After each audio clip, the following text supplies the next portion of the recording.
আসসালামু আলাইকুম, কেমন আছো সবাই? আশা করি খুব ভালো আছো। আমিও আলহামদুলিল্লাহ তোমাদের দোয়ায় আল্লাহর রহমতে খুব ভালো আছি।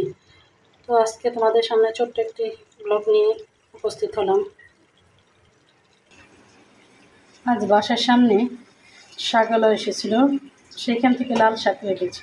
2-8 রাখতে চেয়েছিলাম, কিন্তু লোকটার কাছে একটাই আছে। দুঃখের বিষয়ে কাটিয়ে রাখতে হলো। যাই হোক, এটাই ফুটে দিচ্ছে, আমি বসিয়ে দিচ্ছি।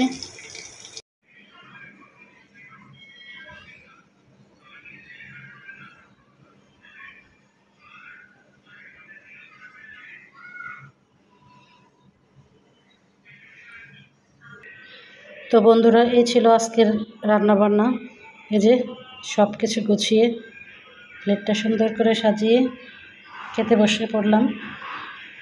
তো আমার আজকের মিনি ব্লগটা কেমন লেগেছে তোমরা অবশ্যই কমেন্ট করেও জানাবে। আর একটা নতুন ছোট্ট ভিডিও নিয়ে হাজির হওয়া পর্যন্ত তোমরা সবাই সুস্থ সবল থাকো, আল্লাহর কাছে সেই দোয়াই করি। আজকের মতো এই পর্যন্তই, চলো টাটা, আল্লাহ হাফেজ।